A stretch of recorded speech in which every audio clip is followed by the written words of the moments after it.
Start stamping, let's introduce them big. Start stamping with those feet. Everyone stand with your feet. Start clapping with your hands. Make a round of applause for Socrates! Yes. Thanks so much. Keep it going there for Said. Hi, everybody on the side. How are you today? Good, good. And on the other side, how are we? Going good, all right, all right. So, yeah, my name is Socrates. I'm also an American. Thank you, appreciate that. Wow, there's always the one. She's Ukrainian, so she's desperate for a friend. I get it.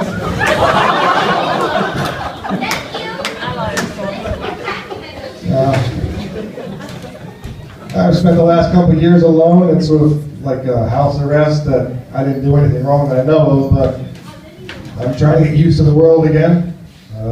People, faces, words. You know, I've been spent a lot of time grunting, making guttural noises, you know, practicing my Dutch, basically. I didn't know it, but people said, hey, your Dutch is sounding great. I didn't.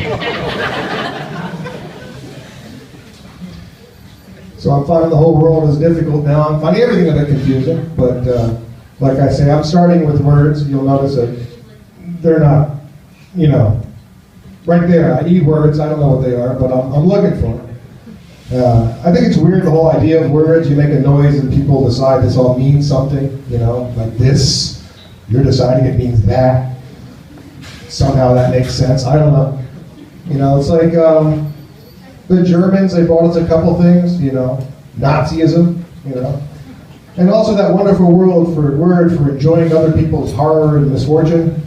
You know the famous Dutch or German word, Schadenfreude?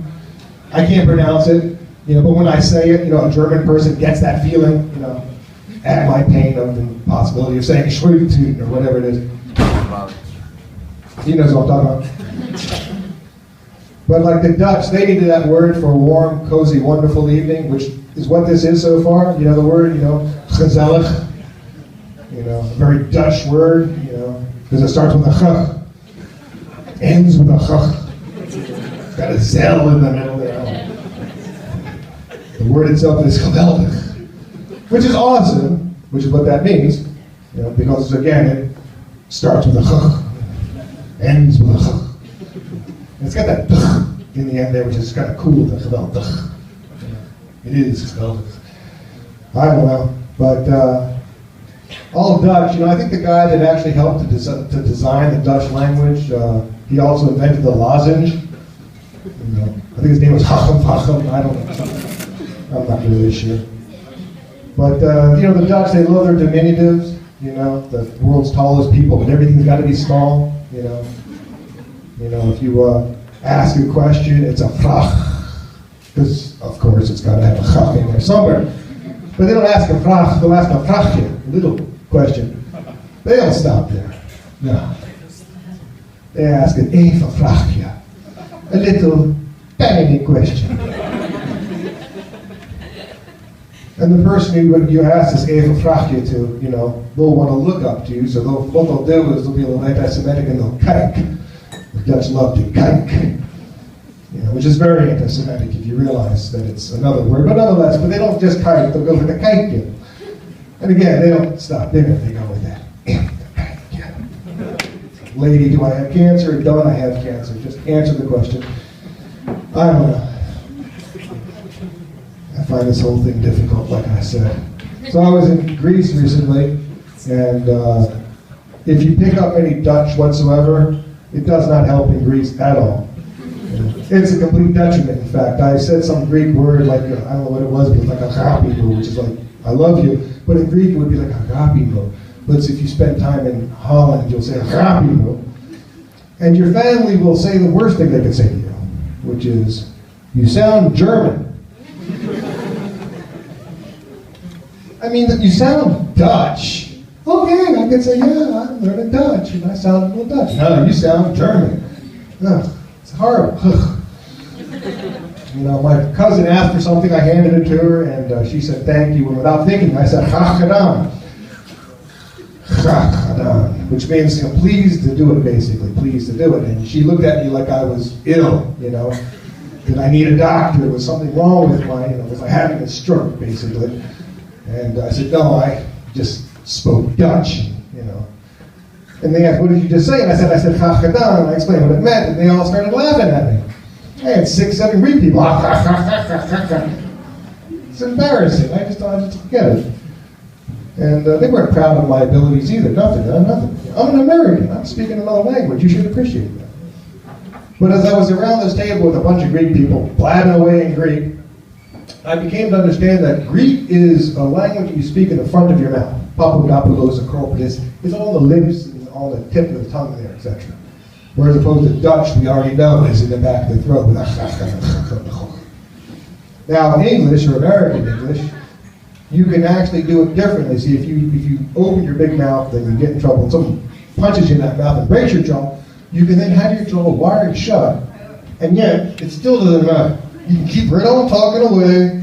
Hardly has any impact whatsoever, because that's the beauty of English, especially American English.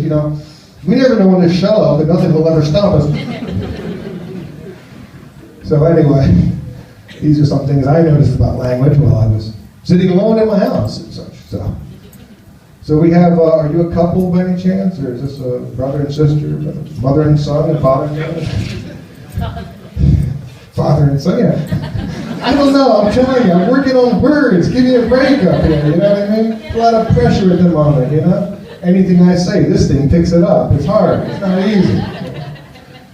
Because I've noticed that life has an arc, as do relationships, and that's why I was inquiring, I was trying to segue.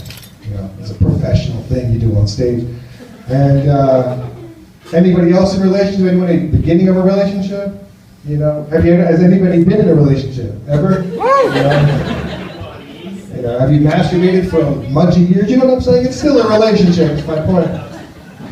But that arc of the relationship, that beginning, that thick, meaty, wonderful, loving, horny part. The part that all guys think is a permanent relationship, we're all like, hey, I got the perfect woman. She loves to do what I like to do, and all I'll do is wink at her, and she wants to have sex, It's his first relationship, he has no idea that this is what's called title-like, it's temporary, It's like everything in life is sort of that way. It starts off really great, and every day it's getting better and better, like for the people who are like under 30s, you know what I mean?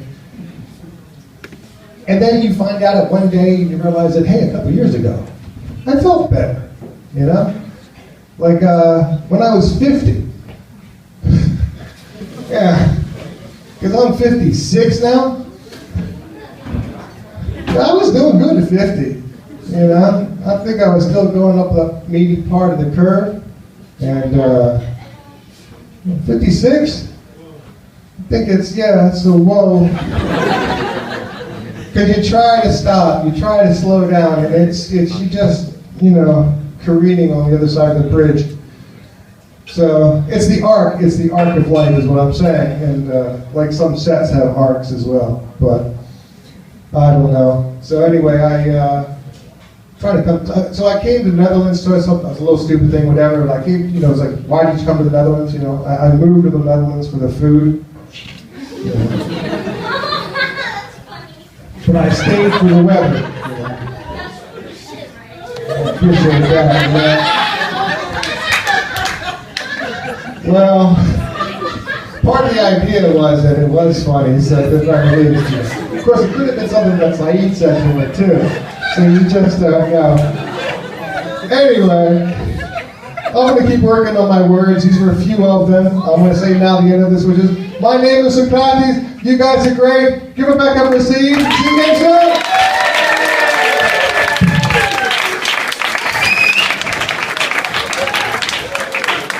Socrates, ladies and gentlemen, give him another round of applause. I must say, the winner of the first half was that lady here. That was really good. Live translation of a joke. Never heard it.